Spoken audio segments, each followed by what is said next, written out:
Hello everybody, welcome to the February event of Skeptics in the Pub. It's a big crowd tonight, a lot of new faces. So if you haven't been here before, what we do is we normally have a monthly talk on the second Wednesday of the month. They're free events, and we try and cover a really broad range of topics.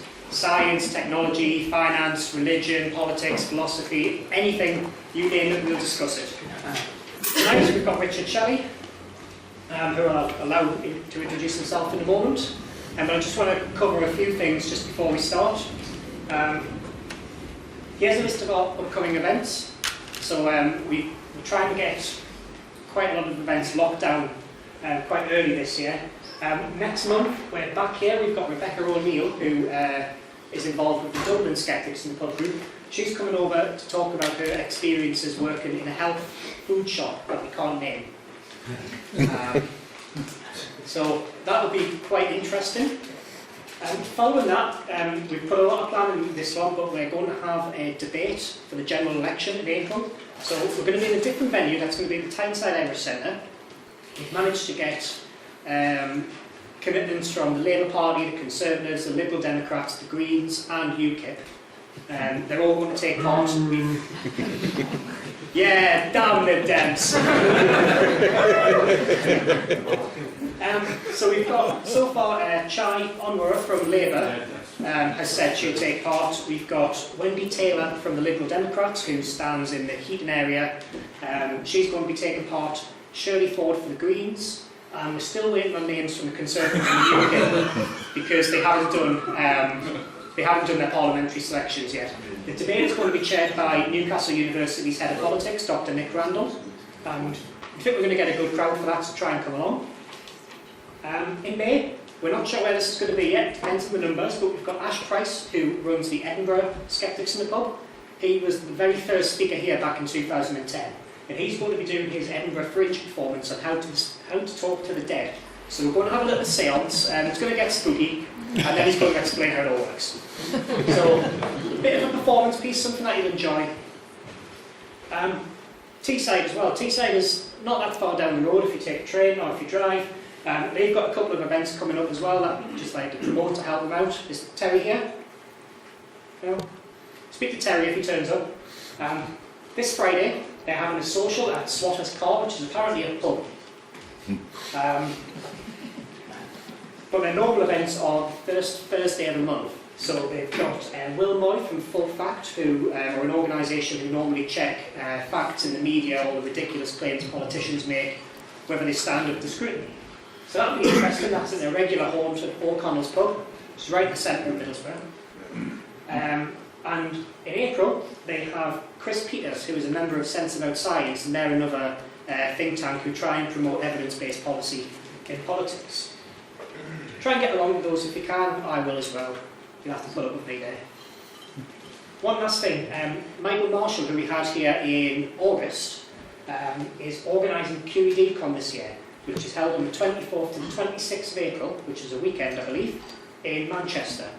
Now, the tickets are £99. If you're a student, I think they're £69. And they are selling out incredibly fast because the line-up is, to be honest, incredible. We've got Mitch Benn, who's a comedian, does contributions to the Now Show. Professor Bruce Hood, who does neurobiology. He did a Royal Institute Christmas lecture a few years ago. A.C. Graylin, Dr. Lucy Green, who I believe does the Sky at Night stuff these days. Dave Sirine, Michael Marshall, I mean he has to do it because he's running it. And Natalie Haynes, who is a comedian who basically stole the show in 2013 there. If we get enough interest, we might run a bus. It depends. So if you're thinking about doing that, or if you already have a ticket and you haven't sorted your travel out yet, come and speak to me during the break and we'll sort something out. Here are all the ways you can get in touch with us. We have a Facebook group where we host all of our events. It's invite only, but that's just to stop spammers. We'll let you in. All the events are public anyway. You can follow us on Twitter at SITP_NCR, or all of the details about our events, our venues, who we are, what we do, all that stuff is on our website, newcastle.skepticsinthepub.org. Now you might remember Richard from September. We gave him 10 minutes to talk about why the UK is in so much debt when we're such a rich nation. And There was a really interesting question and answer session afterwards, and by popular demand we've got him back tonight. So no further ado, welcome to the stage Richard.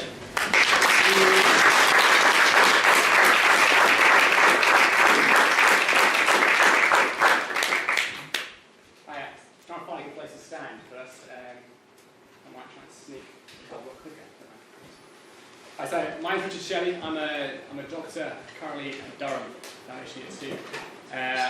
In a former life I was a teacher, and prior to that I did a degree at Oxford before kind of retraining as a doctor. This is something I've been very interested in for a while. There is a not-for-profit group called Positive Money which have been very active in this area of raising awareness around how the money system works, and I set up the local group in Newcastle about 4 or 5 years ago now. Still running, I'm not in charge anymore, but some of the guys are here tonight, appreciate their support. Hopefully going to be quite an interactive talk tonight, so I hope you don't mind me asking you to speak to the people you're sitting next to, and perhaps some people you don't know, to kind of liven up some of the contributions. Any questions at any point, just raise your hand, and I'll try my best to answer them. If I feel it's stopping the flow a bit, there's time for questions at the end, so I'll answer them then. Alright, so it's just a brief outline of what we're going to cover. So, first bit, a little bit of why it's important, why I think this topic is something you really should know about. Second part, we're going to talk about what money is. Okay, exactly how it's defined, a little bit of the history, and then from there, how we've got to where we've got to at the minute. There's 2 words there that a lot of people would probably struggle to define if I asked them to do so. So we're going to, seeing as they come up so much when people talk about economics and they're used in discussions about economic policy and all that kind of stuff, I want to give people a clear understanding of what they mean so that we can have a good idea when we come to use those words. Talk about the implications of the way the money system works, and then we're going to move through and talk about ways we can change it. Okay, and we have a little time for questions at the end. Okay, so this is important because not many people understand it. So a number of people I recognise from the brief talk I did back in September who now hopefully have an idea about what's going on with the money system. But still, even now, despite the fact there was a debate only a few months ago about how the money system works, a large number of MPs really don't get it. They really don't understand how it works, yet they make really important decisions on what happens with the economy. For the money tells us how things work, and if we know how things work, we can change them. So, a couple other quick reasons. We've got some issues in this country at the minute. I'm sure the various politicians in the kind of general election warm-up are going to be talking about. We have a big dependence on debt, both national and private. I'm going to focus more on private debt because I think that's a lot more important. But in the questions we can perhaps talk a little bit about national debt as well. We have a banking system that is still pretty unsafe. Huge amount of liabilities, i.e. things that the bank has to answer for, things that will come in saying you owe us this, and they're not able to answer for it at the same time. Trillions of dollars of derivatives out there in the marketplace, and there's still no real system for dealing with any problems with that. The regulations haven't really changed. Essentially, nothing's really changed since the crash in 2008. We're heading towards another one, really. Lack of support for the real economy, I'll go into that in a bit more detail later. Unaffordable housing, price of housing going up, inequalities going through the roof. Democracy in this country is pretty good by kind of global standards, but there are a number of issues in terms of lobbying power, so that the banks in particular have huge lobbying influence over local democracy, and we're seeing new laws being written out of our control. In particular, things like TISA and TTIP that you may have heard, the Transatlantic Trade Investment Partnership. Okay, thank you. All right, maybe chat about that briefly at the end as well. And this stat here is a recent one that's come up from an Oxfam report. Globally, the richest 80 people own more than the bottom 50% of the world, which is staggering. Okay? That's the levels inequality we reach. And part of the reason for that is because of the way our money system works, which I'll get onto. Alright, so, first little bit of interactivity. If you don't mind, just in like 2s or 3s, okay? If you can, turn and say hello to somebody, introduce yourself to somebody you don't know, and answer this question fully. I'll give you a couple of minutes. Okay? What is money? Oh. Are you the official photographers, recorders of the event? Oh, well, that's his recorder. It's not ours. Oh, okay, He's okay. recording himself, but he's not pointing at himself. So. Alright, okay. No! They're too far that way. I turn it. Yeah.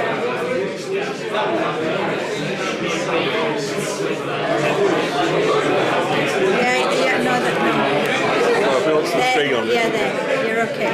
Well, I turn it slightly so you can see the chart. Yeah. Yeah, you're okay As long as you there. don't come any further forward, you're fine. Yeah. You're pretty shadowy, mine. You're more like a profile than the lights behind you.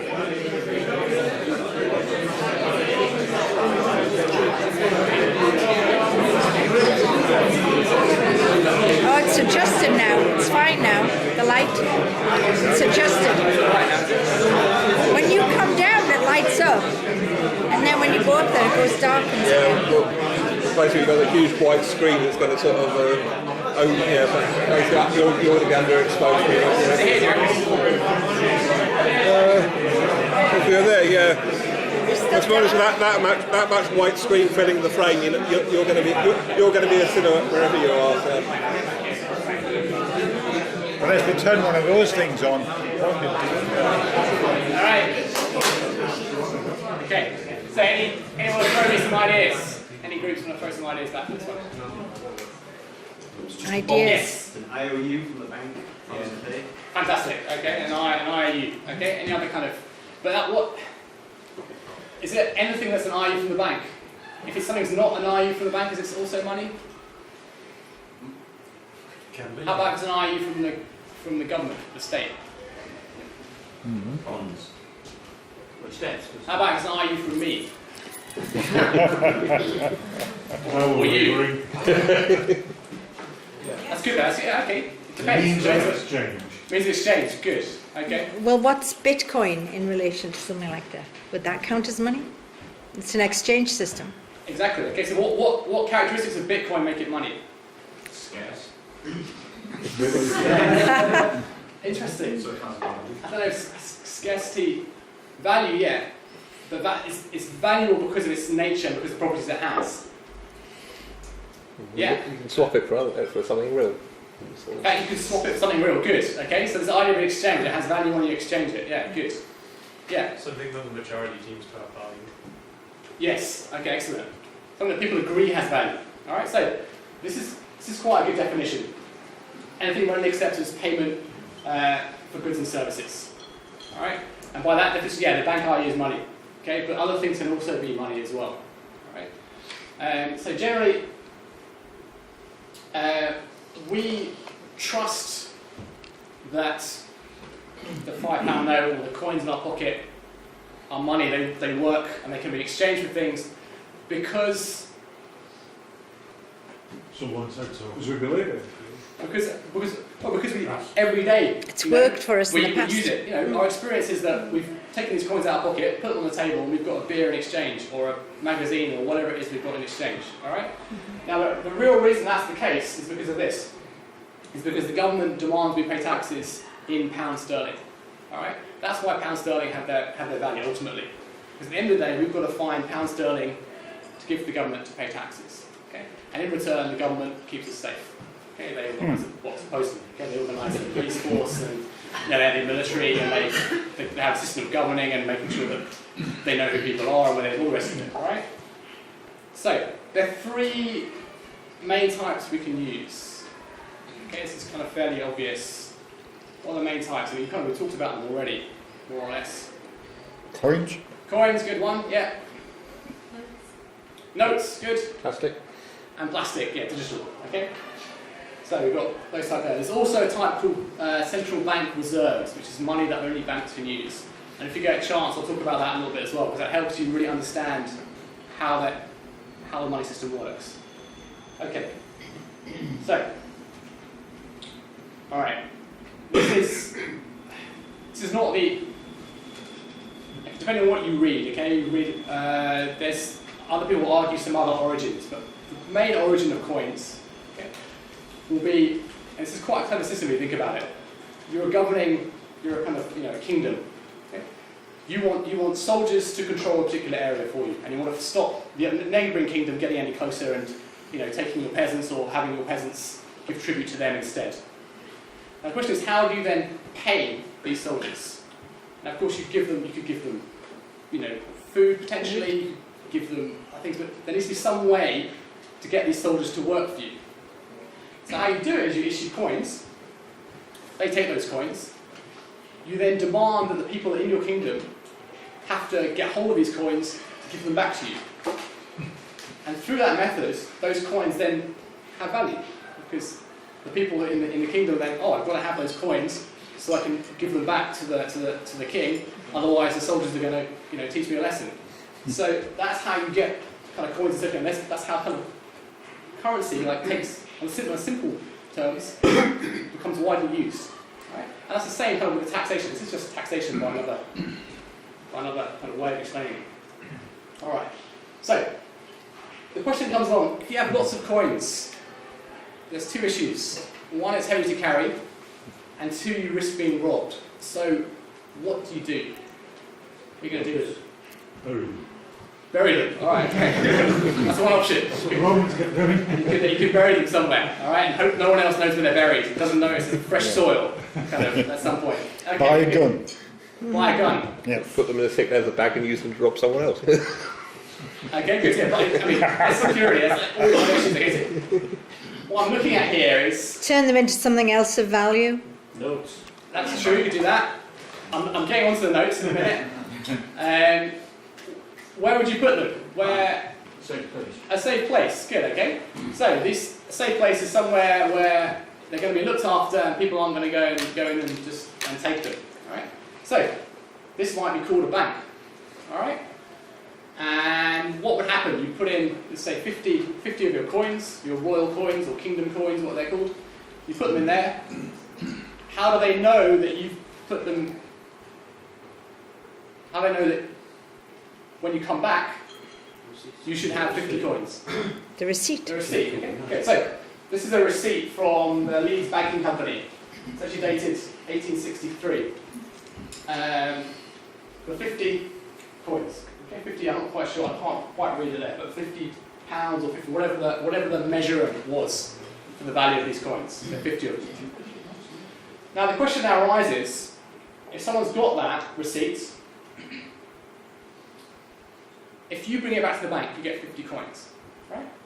What if your friend brings it back?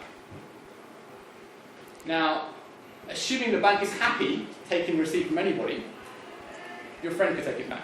They get 50 coins. Or your friend's friend can take it back and get 50 coins.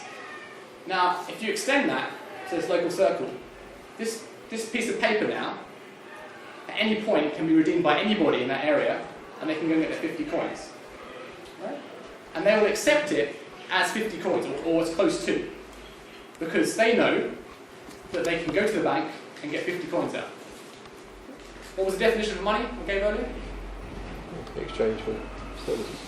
Anything, The exchange for goods and services. yeah, anything readily acceptable in exchange for goods and services. So now this bit of paper has become something that's readily exchangeable for goods and services. It's become money.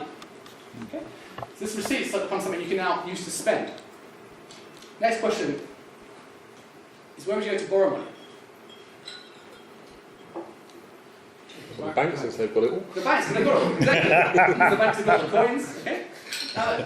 Now, Alicia, if you're the bank now, imagine you're the bank manager.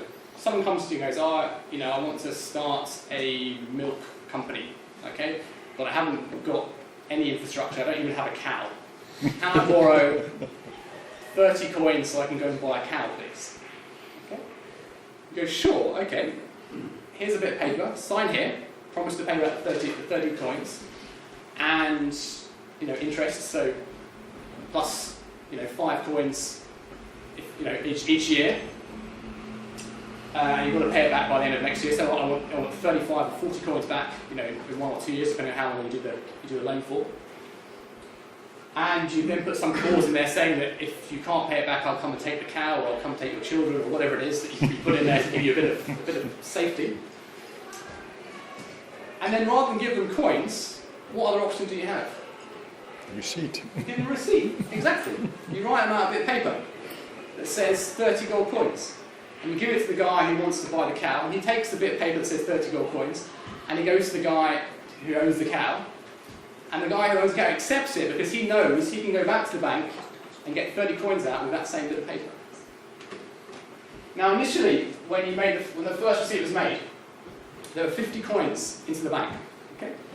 50 worth of money on the receipt. Alright? So the amount of money in circulation didn't change. Okay? Because 50 coins are locked up in the bank, safe, with some big heavy on the door. And there's 50 worth of receipts floating around the economy. So there's still, the amount circulating around is the same. However, with this system, when you have people borrowing money, you've now got additional receipts into the mix. Okay? And that means new money into the economy. Now there's more money now floating around the economy than there was before. Okay? I'll go into how that affects the situation now. So that's how banks create money. Right? Now this system continued for a while, and it got a bit out of hand. The banks obviously thought this trick was brilliant, because it is brilliant, isn't it? You don't have to do anything. You just sign, put a number on a bit of paper, sign your name to it, write Leeds Banking Company or Birmingham Banking Company, and put it out there, and people pay you back in real coins with interest, and you don't have to do anything. Fantastic. And if they default on it, you go and take what they bought with the paper money and their kids and whatever else. Fantastic. But the problem was, you got more of these receipts floating around to such an extent that the money supply went from being, let's say, 2,000 coins to being 4,000 coins, and then 6,000 coins, and 8,000 coins. And then you get an issue that there's more money chasing the same amount of goods and services, and you get prices going up. The prices went up to such an extent that, I know this date, unfortunately, is kind of wrong for this, but this is just a receipt, just for illustrative purposes. 1844, the Conservative government at the time passed a law saying that it's illegal now for you banks to do this. No one except the Bank of England can print paper money. Or make coins for that matter. But that was always the case. Okay? And that stopped. It stopped it. At least to a degree. Okay? Because they could still create money in the form of deposit books. So you could, how you used to have with banks, you used to have these deposit books. You don't really have them so much anymore because everything's electronic. And you used to tell you how much money you have on the side. Okay? They could still create money in that sense. They could say, look, your deposit book has this much. They just change the entry. But they couldn't do it in terms of printing the paper money. What's changed, though, is that now we have electronic money. And this law from 1844 has not been updated to the present day. So, let's have a guess. I'm going to put a little point here briefly. Pre-crisis, these numbers are pre-crisis. Since the crisis, it depends on some technicalities whether you argue it's the same or not, because of what's called quantitative easing. And I can go into those details of the questions if you want. But essentially these numbers are the same pre and post, but it's a bit of a technical argument whether exactly the same or not. Okay? So, what do you think? What percent do you think is cash in our current economy? And what percent is digital? And this is true pretty much for the UK, for France, for the US, for Latin American countries, for African countries, pretty much for most places in the world. This number holds more or less true. 18. 3. 18%. Okay, 18% cash. Okay, good, yeah. 3%. 3%. Okay, good, yeah. 7%. Anyone else? 80-20 split between 80-20 split. with digital cash. Okay. Possibly 90-10. You're right, it's 3. It's 3. Okay, so Well 3% cash, 97% digital. If you want to look these numbers up, you can go, it's not very exciting, but you can go on the Bank of England Interactive Statistical Database, and those numbers are there for you to peruse at your leisure. You have to look at what's called M4, which is the total money supply. And that, again, Wikipedia's way for that. Yes? Is that 3% money in the economy in circulation, or is that just 3% cash in existence? That's money in circulation in the economy. Yeah. Coins and notes. Coins and notes. Right. So, where does money come from? I've kind of talked about it. I've explained how this works back with an analogy of how it worked roughly 200 years ago. And now it's the same. It's exactly the same. Okay? It's electronic. They create electronic receipts. Yeah. Not originally, they have to actually have the assets and earmark them to the person that they loan, or did that come in later? No. Or never happened? I don't know whether it initially happened, and then there was some bright spark that thought, hang on a minute, we don't actually need to have anything. We can just write the receipts. Whether that was progression, or it was they went straight from the fact that, oh right, we don't have to have it. We can just do this straight away. I'm not sure, to be honest, but anyway, at the minute, you don't have to have the asset, the money, to loan something out. Okay? Which is brilliant. And these are 2 more quotes here. As in fact, there's been a publication by the Bank of England last year, I think in April, called Money Creation in the Modern Economy. Absolutely kind of revolutionary in its statement, basically just said those very words. And this is, I haven't got a quote on here, I should do. Explained that money is created when private banks make loans, essentially. Literally just like that. Not picked up by the mainstream media, nothing in the BBC, nothing anywhere else, but nonetheless, an official document from the Bank of England stating exactly what I've just told you. All right, so if you want to look into that in more detail, money creation in the modern economy. It's from the Bank of England. All right. Richard, Yeah. can we emphasise the word create, which means to bring into existence from nothing? Yeah. Yeah. As Alan said. Yeah. So, to break this down in a bit more detail, just so you get an idea of how this works, okay? I've explained, I realise I'm doing this kind of a bit possibly too much, explaining kind of in too much detail, but I just want you to get the concept in your head so you can explain to other people. Because I watched a documentary on this a long time ago, and I thought, oh, that's really clever. And then I tried to explain to someone, I didn't get it. I didn't really get it. So here's how it breaks down.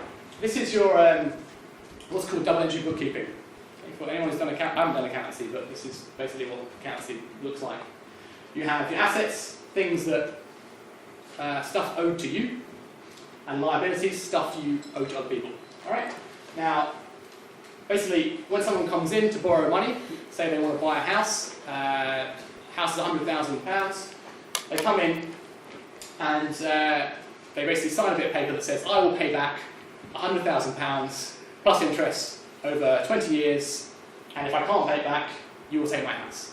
Essentially what it is. You sign that on a bit of paper, and that bit of paper is legally binding.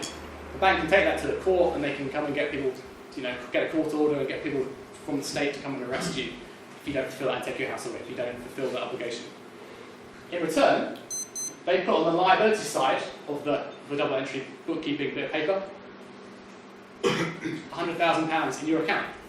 They literally just type the numbers into the computer and ping, it appears on your account. And this is money that you can spend. I mean, it's in your account, but it's money that you can spend. The £100,000 on this side, that's just £100,000 on that side. But that's £100,000 of new money that's been created from nothing that wasn't there before, that's now floating around the economy. So there may have been, let's say, there's roughly kind of I think it's about 2 trillion floating around the economy in the UK. It would be 2 trillion plus £100,000. And equally, it's worth pointing out, if this loan was to get paid back immediately, the contract would get torn up, and that would get £100,000 back out of the economy. You'd be back to the same amount of money. So, loans done, the amount of money supply expands, loans paid back, amount of money supplied shrinks back again. Right. So, just to illustrate how much they actually hold, this is RBS, owned by the British taxpayer, or at least it was. I think we sold the shares back recently. But this here is the customers' accounts. This is in billions. So there's 682 billion in there. I think that's 2006, I think. 2007, sorry. And that's actually how much cash they hold. 17.8 billion. Wow. Okay, so 682 billion in liabilities. What they? And this is how much they actually hold. 17.8. Alright? This is how much they've created. Alright? Everyone loves a graph. Graphs are good for convincing people of things. So I don't need to explain. They paid 2.185 billion as of kind of the crash. And then it's fallen a little bit because people have paid back some of the loans. Banks have not loaned as much because they've been scared about lending. But the minute it's starting to go back up again. With the help to buy scheme, people are now borrowing more. Okay, and it's money supply is starting to go back up again. Right. What time is it? How long are we going for? 8 o'clock, half an hour. I'll go through this quickly, okay? This is worth explaining because this really gives a good understanding of how the system works. So, quick question. Okay, I'll let you kind of discuss this in your groups very briefly. Let's say I own a house. Let's say it's that one over there. And let's say it's not what it actually is over there, but it's only worth £100,000. Okay? Let's say Alan from the audience wants to buy my house. Okay? Okay, let's say two scenarios. We both bank with the evil devil's HSBC. Okay? Second scenario. I bank with HSBC and he banks with Lloyds. How does the money get from my account, his account to my account when he buys my £100,000 house outside? Go. Just a minute or two, just about that. They just click a few buttons, I would have thought. Computer sends some information. I imagine it happens quite quickly. The HSBC computer tells itself for it. Puts it in a Swiss bank account. Although the bank probably takes out some sort of charge for doing it. Oh yeah. I wonder when the computer wise development runs up to the electronic equivalent of the farmers.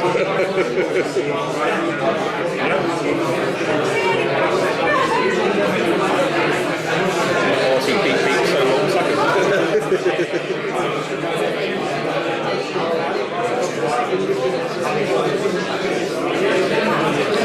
Well, funny before there because I think I want to start a bank. Yeah.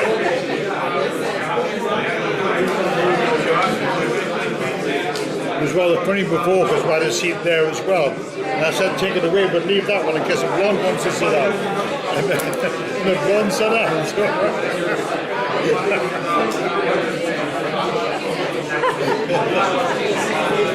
You've got good instincts. absolutely.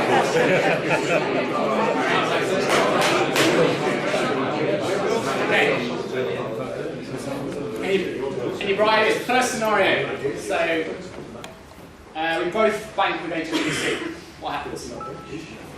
Just transfer the debt, clear one debt and transfer and clear another one. Basically. Exactly, yeah. So my account would go up by 100,000 and Alan's account would go down by 100,000. Simple. Very, very easy. Banks doesn't have to have any coins or notes or anything, it just types into the computer and changes the numbers. Great. What happens if Alan banks with Lloyds TSB? Pretty much the same. Except two computers. It's the same thing. Good, so how's the actual mechanics of it work? Is there not a clearing system in the middle? Good. Okay, yeah, it's a clearing system. What goes on there, do you think? I don't know, a couple of geezers in the pub probably. Someone takes a cut. Yeah, wow. Each bank has an account. Yeah, good. Okay, so basically it starts. So Alan sends an instruction to his bank at Lloyds and says, I want to make a payment to Richard, his HSBC. His account goes down by 100,000 in Lloyds. Lloyd's account in the central bank. So this is Alan, and this is myself here. His account goes down by 100,000. Lloyd's bank's account goes down by 100,000. HSBC's account goes up by 100,000, and my account goes up by 100,000. Okay? So that's basically how it works. Now, you're absolutely right about the clearing system. This doesn't happen on a transaction by transaction basis. What actually happens is all these things are going on at the same time, and at the end of the day, they're all averaged out. And what you'll find is there'll be millions or billions of transactions happening, billions of pounds worth of transactions happening, but only a small amount of the central bank reserves will actually transfer. Okay, so there might be, HSBC might have, let's say, 10 billion, Lloyds might have 3, Halifax might have 5, NatWest might have 1, and those numbers will go up and down, okay, by a little bit, okay, as everything's balanced out. Right? So basically, the bank is really only worried about one thing. Two things. I said 2 things, okay? One is that it's instructed to do a transaction that it can't meet because it runs out of reserves at the central bank. Okay? That means it then has to go to the bank, to the Bank of England, and say, can I borrow some money, please? Okay? And there are various limits on that, which I won't get into. All right? So it doesn't want to run out of central bank reserves. So if it's issuing loads more loans than the other banks are, then there's a much higher risk that it's going to be asked to transfer money out of it to the other banks, and its reserves might hit 0, okay, which it doesn't want to happen. This is why, when one set of banks stop lending, all the other banks go, oh shit, and they also stop lending. And when the banks all start lending, they all start lending together. Right? Because provided they all lend together, it all cancels out nicely. But if one bank is doing a lot more lending than the other banks, then there's a high risk it's going to be paying out a lot more and its reserves are going to drop. Yes? So, if there was a transfer of someone's savings as opposed to a loan, at some point in the past, the banks have had to get together, and because if you're creating the loan, you're just putting the numbers in or whatever. Yeah. They've had to agree that has the same value as the saved money. And at some point in the past, then they've had to come to an agreement that this is effectively the same thing. They're kind of in cahoots in this. At the very top, people understand that's how it works. But the issue is, it's indistinguishable. You can't distinguish between electronic money that's a loan and electronic money that's savings. It's just the same. It's just numbers in a computer. So there's no real way of it's not tagged as this money was created from nothing, as opposed to this money was created in exchange for coins and notes that were put into the bank. There's no labelling system for that. Right, so that's the one thing. I said 2 things. The other thing is the bank is worried that you'll go to the ATM and you'll put your card in and you won't be able to get the cash out. Right?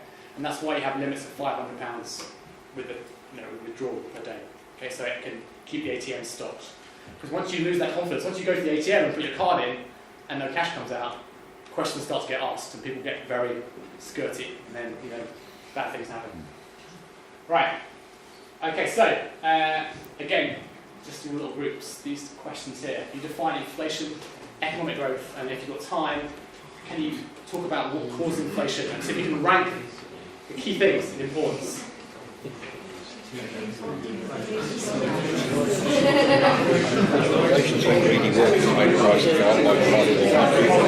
that what? Economic growth is when bankers create more money. That's quite important. Inflation is caused by too much money chasing too few goods. It puts the prices down, does it, if there's too much money? Or does it put the prices up? Prices up.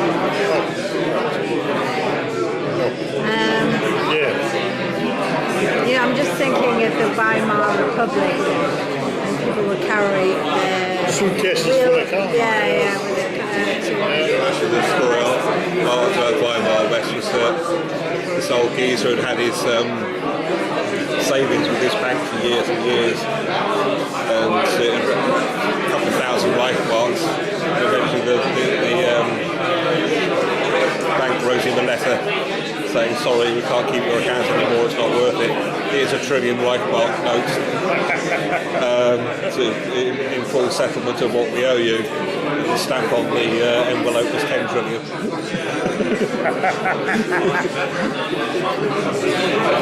Well, then governments then, often then the banks just say £100,000 is now with £1.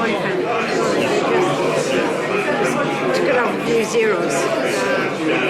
What factors cause inflation? Too much money. can you group them or rank them in importance? Oh, them. Oh, dear me. So there's more than one. Well, I mean, surely, like in Germany, there must have been printing money. Yeah. No, they use that term quantitative easy, but what did we used to call it? Printing money. Yeah. It's real. It's such a euphemism, isn't it? Yeah. Printing money. I remember Howard Wilson saying we devalued the pound, but the pound year profit still worth the same. But this is not the only part that's making friends. Yes. You don't want to hear that foreign much, you're fine. Yes. What's economic growth? What do you call it? What's economic growth? Well, we'll find out. Yeah. Here we go. We didn't get to it, do we? We didn't get to that. Depends who's doing it. Boy, get the money, it's inflation. I like to give you longer, but there's quite a lot of other stuff I want to get onto, which is quite interesting. So, anyways, inflation. How's inflation best applied? What's Increase in prices. Increase in prices, excellent. Okay. Anything else you kind of want to kind of expand that to make it Too much money chasing too few goods. Okay, great. Fantastic. All right. Economic growth. Increase in the amount of money in the big pot. Increase This is what. activity. Yeah, good. So this is what a lot of people think. I talk about in terms of money, and it's useful if you can kind of put money to the side when you talk about growth. Because increase in money doesn't. The bank could lend, money to loads and loads, thousands of people for new houses, and we get loads and loads more money and things. And if those houses are just were pre-existing assets and nothing had got built, then we wouldn't have any growth. Okay, so the money supply would expand, and we'd have nothing productive would have been done. Just some houses would have changed hands at different prices.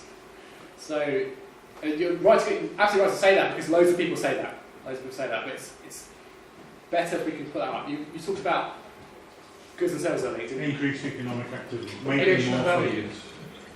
Increase economic value. This probably is the most useful definition I've seen.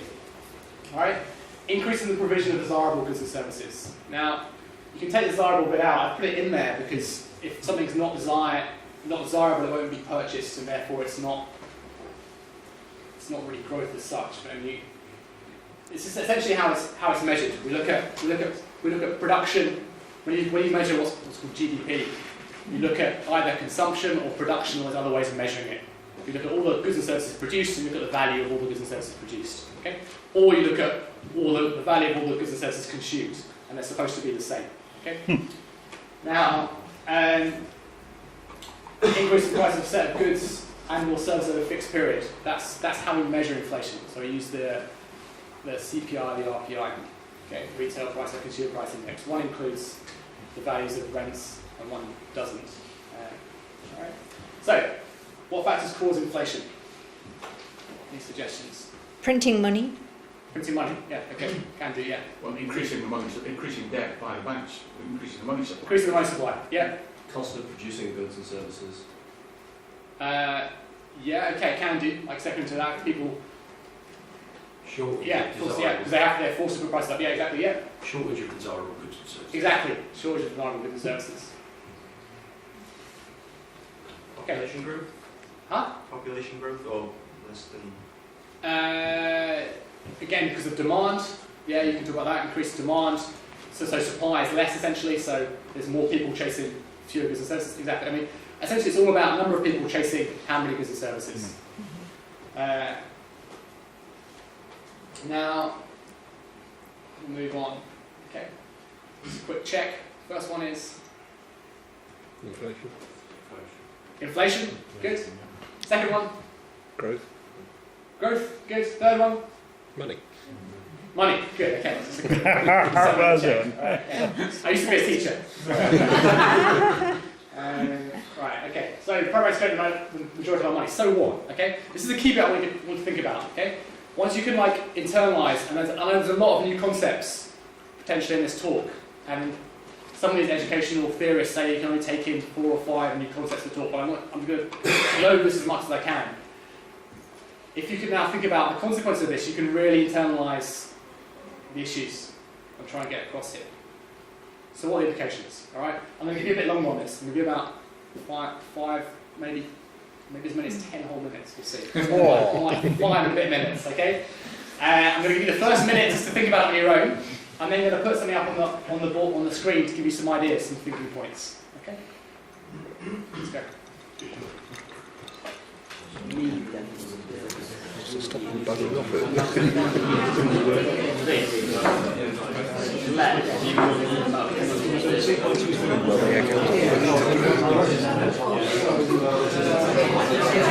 Well, it seems like the real problem. It wasn't on the screen. It seems like the problem is that the numbers aren't actually matched to anything.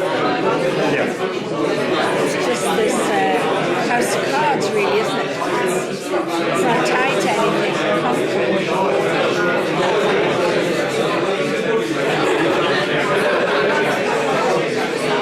To me, it's one big poker game. Yes. Yes. Who thinks first? So what's the problem? And how do we solve it?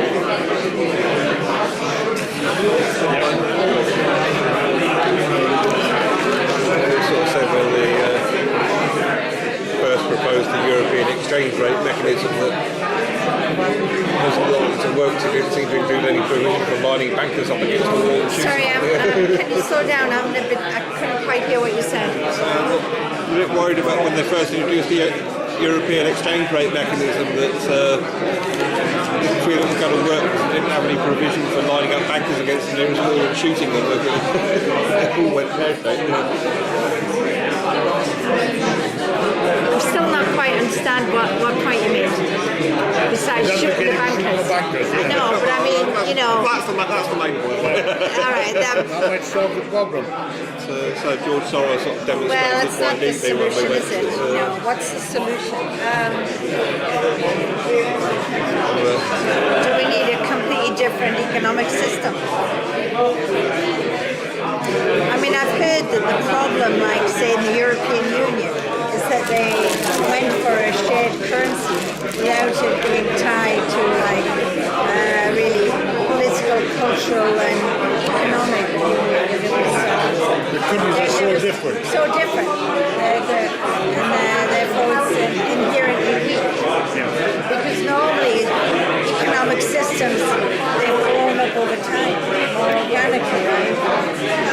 And this was like two things. Very little in common if you consider like Greece and, you know. Yeah, exactly. Norway, yeah,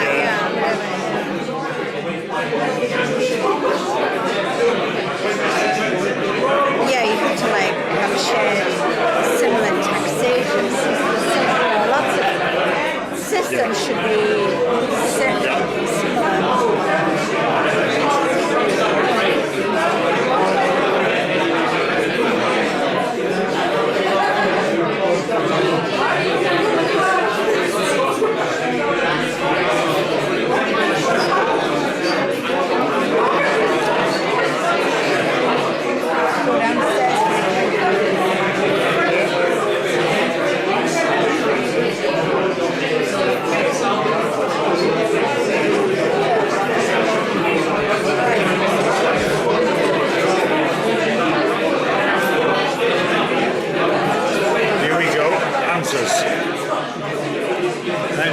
Dependence on debt, stability of banking system, support for the real economy, housing policy.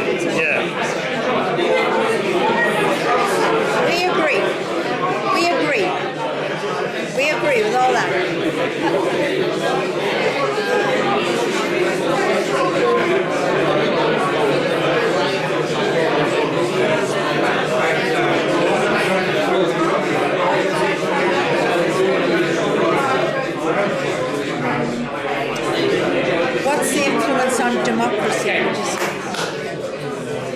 Sorry, I realised I didn't give you very long with the prompts on the screen. Apologies for that. So, here are some of the things you may have thought about. Does anyone want to throw some ideas out as to what kind of implications they thought there were with the system as it functions currently? Lack of regulation. Okay, good. Lack of control from the government. Exactly, I think very our good. key Very good. thought was that the so what bit, most of the time nobody cares, Yeah, unfortunately, well, politicians including. well, there's an issue that this is not something that's taught